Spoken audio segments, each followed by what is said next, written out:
พ่อกันอีกเด้อพี่น้องเอ้ยพ่อกันในยามเช้าสบายดีพี่น้องFCเบิดสุขุสุคนพ่อกันคือเก่าคือเดิมกับสองสาวบนมาบ้านเฮาเนาะพ่อกันมื้อนี้ก็ยังบ่ทันได้ออกไปใส่พี่น้องอยู่เดินเฮือนนี่แหละหันไปทางหลังต้นมะพริกต้นมะเพชรพี่น้องเอ้ยขาวโกนโตนอยู่ความดกเนาะพ่อกันอีกแล้วพี่น้องเอ้ยเป็นวัดเป็นไอสังสบุญก็ได้เป็นวัดเป็นไอชวนโชคไส้ก็พุ่นแหละฮะกินยาเบิดเมื่อวานนี่หมอเพิ่นวางยาให้5 มื้อ ขอโทษขออภัยเด้อพี่น้องเด้อใกล้แล้วพี่น้องเอ้ยมื้อนี้วันที่26วันที่30แม่นบุญบังไฟของบ้านโคกใหญ่เด้อผู้ใดอยากมาเล่นมาเบิ่งมาชมมาเบิ่งว่าบุญแต่ละบ้านละบอนมันสิเป็นจังใดมันสิคือกันบ่บ้านนั่นบ้านนี่บุญบังไฟแตกต่างกันแบบใดใครอยากรู้อยากเห็นก็มาเที่ยวมาเบิ่งมาชมพี่น้องเอ้ยบุญบังไฟเมื่อวันที่30 เมษายนนี่แหละเนาะยับหอจ้อจันกันเข้ามาแล้วพี่น้องเอ้ยทางสมุนก็ได้มานี่เนาะก็มีข่าวดีอยากมาแจ้งทาง FC ได้ฮู้น้ำกันแน่ว่าซั่นข่าวดีอย่างเนาะว่าซั่นทาง FC ก็ได้เนาะข่าวดีเกี่ยวกับทางเพื่อนของน้องอาเบยนี่แหละพี่น้องเอ้ยที่สมุนได้แจ้งเรื่องฟืนไฟมันก็ต้องใช้เวลาเนี่ยพี่น้องเนาะมันบ่ไวคือเฮาคิดได้เพราะว่าเฮาเฮ็ดบ่เป็นเฮาก็อาศัยเพิ่นก็เวียกหลายนี่ต้องเข้าใจกันนำก็สิมาแจ้งข่าวดีเกี่ยวกับเพื่อนน้องอาเบยแหละพี่น้องเอ้ยเห็นทางอันที่สมุนที่มาแจ้งมื้อนี้เห็นทางบ่ล่ะเพิ่นก็ว่ามีเสาดินอยู่6 ต้นเพราะว่าแบบเพื่อนของน้องน้องอาเบยนี่สิเป็นเพื่อนไม้พี่น้องเอ้ยเพื่อนไม้2 สั้นนี่แหละเนาะเห็นเพิ่นว่าได้ยินเพิ่นเว้าทั้งเสาหล่าขอโทษขออภัยน้องทั้งบ่าวหล่านี่มีเสาอยู่6 ต้นเสาดิน6 ต้นแล้ววันนี้เนาะสบุญก็ได้เบิ่งไปทางคลิปบ่อเซนนี่ส่วนทางบ่อเซนนี่มีหลังคาหรือว่าฮาโลซิงนั่นแหละแล้วก็กับเสา2 ต้นเนาะที่สบุญได้เบิ่งเห็นเพิ่นว่าเสาไม้2 ต้นว่าซั่นเกี่ยวกับทางเพื่อนน้องอาเบยมีเสาอยู่2 ต้นเสาไม้ตอนนี้และทางบ่าวหล่านี่เสาดิน6 ต้นโอ้เพิ่นสิเฮ็ดม่วนออกมาแบบใดเด้เนาะทางสบุญก็อยากรู้คือกันเลยพี่น้องเอ้ยมื้อนี้สบุญก็เลยอยากมาแจ้งข่าวดีเพิ่มเติมพี่น้องเอ้ยคือทางเพื่อนน้องอาเบยนี่แหละทางสบุญก็สิแจ้งไว้เลยเนาะเพราะว่าทางผู้หลักผู้ใหญ่เพิ่นก็ฝากเงินมาแล้วนะถ้าว่าบ่แสนมีเสาไม้2 ต้นแล้วเดี๋ยวสบุญสิแจ้งไปเพิ่มว่าสบุญมี4 ต้นเนาะเป็นเสาไม้พอดีเพิ่มใส่กันก็ให้มันพอดีเลยพี่น้องเอ้ยสบุญสิเอาเพิ่ม4 ต้นพอดีทางบ่แสนแล้วแจ้งไปก่อนแล้วมี2 ต้นว่าซั่นนะซอยกันผู้เล็กผู้น้อยเป็นจุดประสงค์ของผู้หลักผู้ใหญ่พี่น้องเอ้ยสบุญก็เป็นสะพานบุญให้เพิ่นได้ซำใดก็เอาซำนั้นเนาะได้อันใดสบุญก็สิแจ้งไว้เพื่อมีผู้หลักผู้ใหญ่ท่านใดเพิ่นอยากเพิ่มเติมเข้ามาสิแหละพี่น้องการช่วยเหลือนี่ก็มันก็สิไป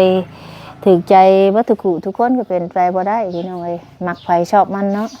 อันนี้ก็เป็นสิทธิ์ของผู้หลักผู้ใหญ่เพิ่นเลือกสิซอยไผได้จังใดเฮาก็เป็นสิทธิ์ของเพิ่น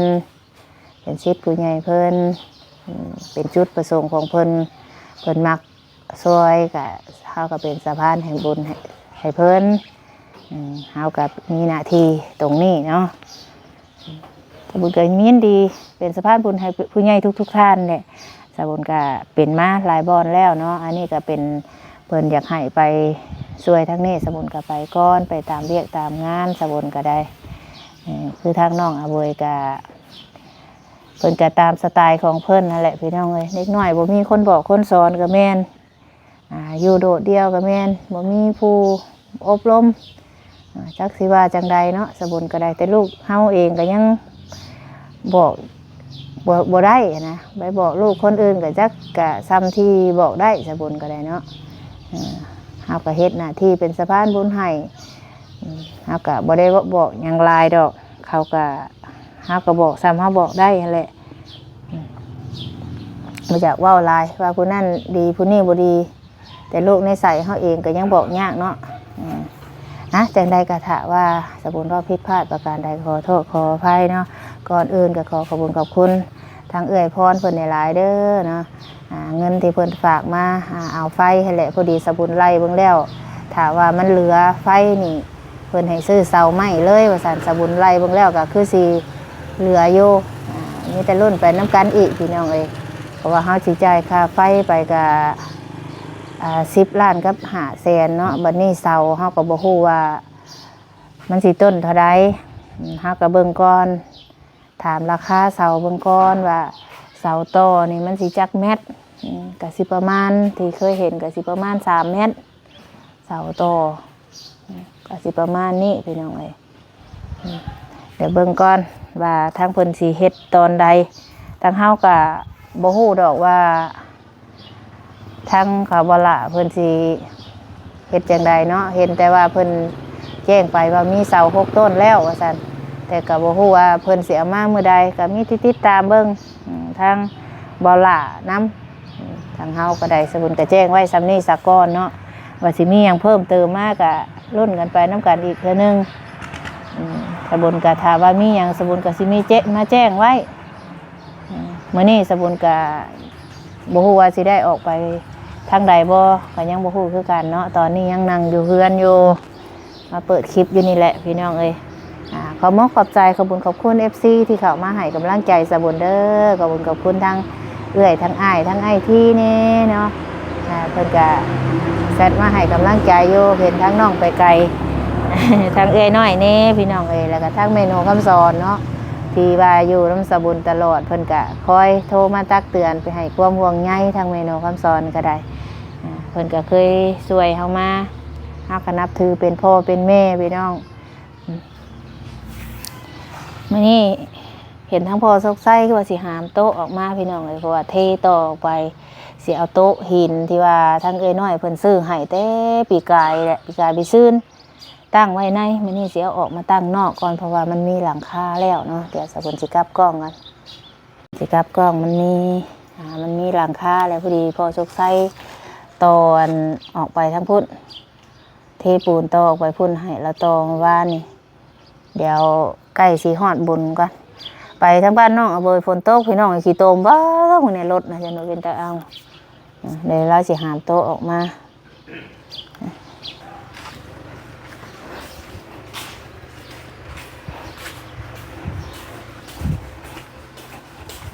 พักใช้สบายดีปะ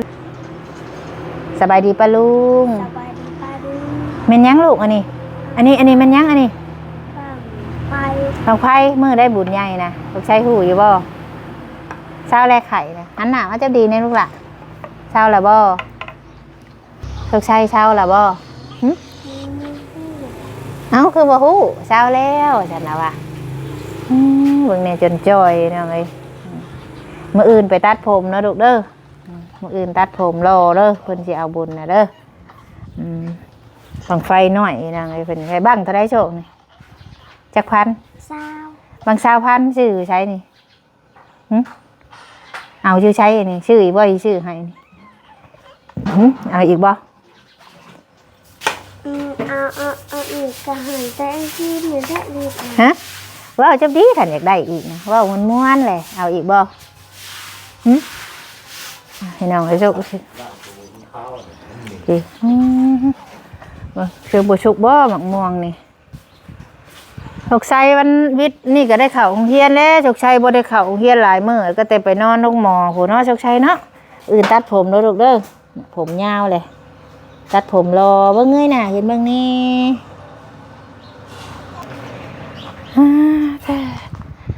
พี่น้องเอ้ยมานี่กับบ่มีหยังหลายมานี่มาแจ้งข่าวดีทางน้องอาเบยได้เอาเสาไม้ให้น้องเพิ่นเพิ่มอีก4 ต้นว่าเพิ่นสิเฮ็ดออกมาหมดได้แบบใดสบุญกะ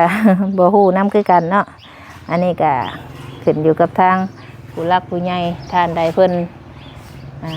เฮ็ดเพิ่นสิเฮ็ดให้เนาะเฮาก็ไปสมทบน้ำพี่น้องเอ้ยทางสบุญก็ได้ผู้ใหญ่เพิ่นให้มาก็ได้เฮ็ดเพิ่นให้มาก็เฮ็ดเฮาก็ได้เนาะเดี๋ยวสิถามเบิ่งทั้งเพิ่นก่อนทั้งกับพ่อเซนเพิ่นสิว่าจังใดเสาไม้เพิ่นสิสั่งมีแต่เข้าไป ถามเบิ่งเขาเจ้าว่าเสาไม้มันต้นเท่าใดกี่ถามเบิ่งก่อนบ่เซนเราเคยเฮ็ดเฮือนไม้เราซื้อต้นเท่าใดแถวเขตบ้านพ้นซิมเพราะว่าสบุญยังบ่เคยเฮ็ดเฮือนไม้จักเทื่อพี่น้องเลยเนาะเคยเฮ็ดแต่เฮือนปูนเฮือนไม้สบุญก็บ่เคยเฮ็ดบอกครูว่าเคยเฮ็ดอยู่เฮือนปะนางแต่ว่าแม่นละสบุญเคยเฮ็ดเฮือนปะนางแต่ว่าตอนนั้นน่ะเท่าใดว่าสบุญจ่ายสบุญก็ลืมไปละต้นเราเท่าใดบุเท่าหลังเฮือนบนนั่นคือเป็นหู้โมเมนต์มันเปิดมือลมมันบ่นี่น่ะโอ้พี่น้องเอ้ยจังไหนเด้นะสำหรับคลิปนี้สบุญก็สิขอจบคลิปก่อนพอกันในคลิปหน้าพุ่นละพี่น้องเอ้ยเนาะสำหรับคลิปนี้ขอบคุณทุกคนที่มาให้กำลังใจพ่อกันนะคลิปหน้าพี่น้องไอ้คลิปนี้ไปก่อนเด้อสบายดีรอใหม่ด้วยพอได้ยินสบายดีป้าลุง สบายดีป้าลุงโชคชัยรอปะรอเห็นหรอปะไปแล้วพี่น้องไอ้